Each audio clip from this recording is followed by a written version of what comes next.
इतना कुछ दिया पार्टी ने, फिर भी आप G23 में चले गए थे और G23 में आपने आवाज उठाई थी, यानी कि कहीं ना कहीं अन्याय तो था ना पार्टी में।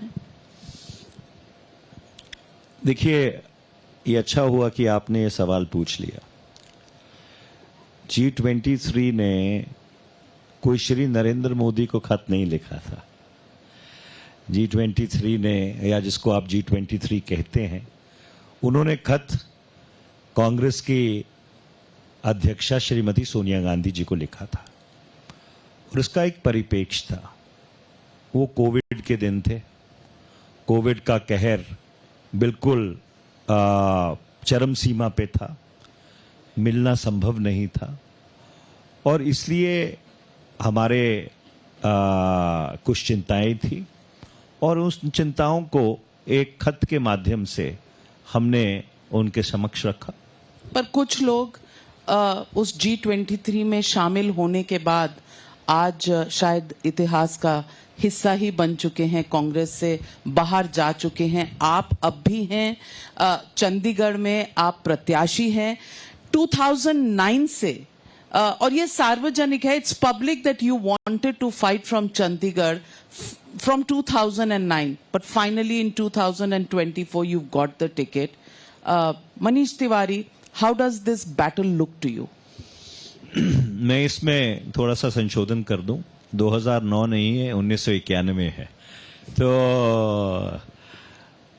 जहां तक आपने सवाल पूछा कि कुछ लोग चले गए, वो दुर्भाग्यपूर्ण है, पर हम में से बहुत लोग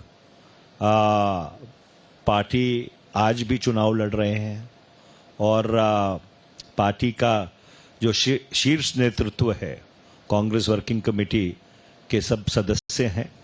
तो इसलिए जो हम लोगों ने अपनी चिंताएं जाहिर की थी, वो कभी पार्टी को कमजोर करने के लिए नहीं थी, ना ही वो नेतृत्व के खिलाफ थी। और मुझे लगता है कि उसी का नतीजा है कि हम में से बहुत सारे साथी या तो राज्यसभा के सदस्य हैं या लोकसभा के सदस्य थे और आज भी उनमें से बहुत लोग लोकसभा का चुनाव लड़ रहे हैं। देखिए, जहां तक चंडीगढ़ का सवाल है, चंडीगढ़ में सबसे बड़ा मुद्दा लोकतंत्र का कत्ल है। मेयर के चुनाव में जिस तरह से धांधली की गई कि दिन दिहाड़े सारे कैमरास के सामने वोट को कैंसिल किया गया, एक नहीं 8 वोट्स को कैंसिल किया गया और उच्चतम न्यायालय को अपने विशेष अधिकारों का उपयोग करते हुए उसमें दखलंदाजी करनी पड़ी। एक वकील होने के नाते मुझे नहीं याद कि कभी उच्चतम न्यायालय में वोट गिनी हो। मैं जितना का अब 40 साल से ज्यादा मुझको भी प्रैक्टिस करते हो गए, मुझे नहीं याद कि किसी भी चुनाव में उच्चतम न्यायालय के प्रांगण में चीफ जस्टिस के आदेश के ऊपर वोटों की गिनती हुई हो। और इसलिए चंडीगढ़ के लोगों को यह मालूम है कि भाजपा के प्रत्याशी संजय टंडन को वोट देने का मतलब उस व्यक्ति को वोट देना है, अनिल मसीह को, जिसने यहां लोकतंत्र की हत्या की थी। Vote for Sanjay Tandon is a vote for Anil Masih, the man who slaughtered democracy in Chandigarh.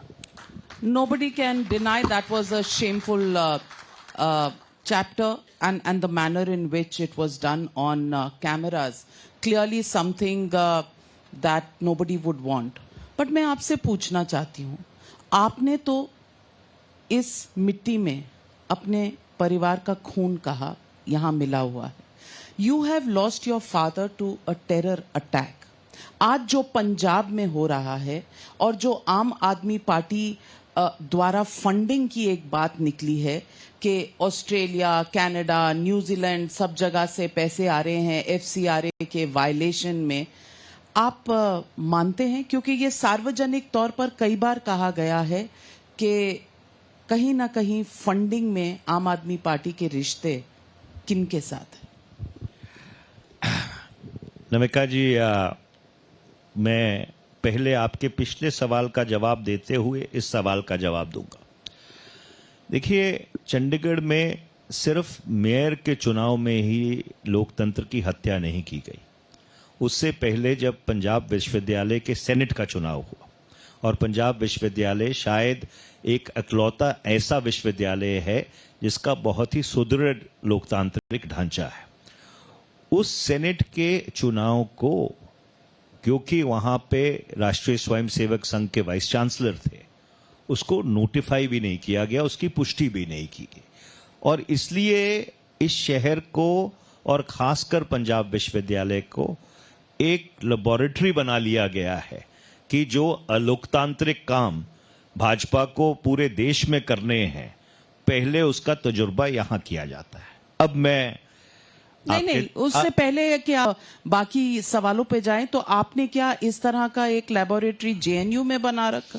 क्योंकि कन्हैया कुमार आज कांग्रेस की टिकट पर लड़ रहे हैं दिल्ली में, और किस तरह के वहां जेएनयू में नारे उठे थे, मुझे शायद आपको याद दिलाने की जरूरत नहीं है। आपकी लैब वहां चलती है, उनकी लैब यहां चलती है, आपकी लैब उनकी लैब से बेहतर कि उनकी लैब। क्या पॉलिटिक्स यहां तक आकर सीमित हो जाती है? देखिए नविका जी, हमने कभी इस देश में लोकतंत्र की हत्या नहीं की थी, और चंडीगढ़ में मैंने आपको 2 प्रमाणित उदाहरण दिए हैं जहां पे भारतीय जनता पार्टी, राष्ट्रीय स्वयंसेवक संघ द्वारा यहां पे लोकतंत्र की हत्या की गई 1975 क्या था? इमरजेंसी क्या थी? अब आप अपने पहले सवाल से हटकर अब आप इस बहस में, कांग्रेस पार्टी ने कभी लोकतंत्र की हत्या नहीं की, तो मैं याद दिला रही हूं। तो मैं उसका जवाब दे देता हूं। जो 1975 से लेकर 1977 का समय था, वो एक दुर्भाग्यपूर्ण फैसला था, और उस फैसले के लिए खुद श्रीमती इंदिरा गांधी ने, मेरे ख्याल 1978 में उन्होंने महाराष्ट्र में एक पब्लिक मीटिंग को संबोधित करते हुए, और मैंने आपके पुराने अखबार इंडियन एक्सप्रेस में एक लेख भी लिखा था, जहां पे मैंने उस भाषण की कुछ पंक्तियों को कोट किया था, और उन्होंने खुद ही कहा था कि वो फैसला दुर्भाग्यपूर्ण था, और दैट चैप्टर एंडेड। बट उसके बाद कांग्रेस पार्टी ने इस देश के लोकतंत्र को, इस देश की संस्थाओं को मजबूत करने के लिए पूरी कोशिश की, और मैं बहुत जिम्मेवारी से ये बात कह रहा हूं कि पिछले 10 वर्ष जो एनडीए भाजपा के कार्यकाल के निकले हैं, इस देश में एक अनडिक्लेयर्ड इमरजेंसी लगी हुई है, जो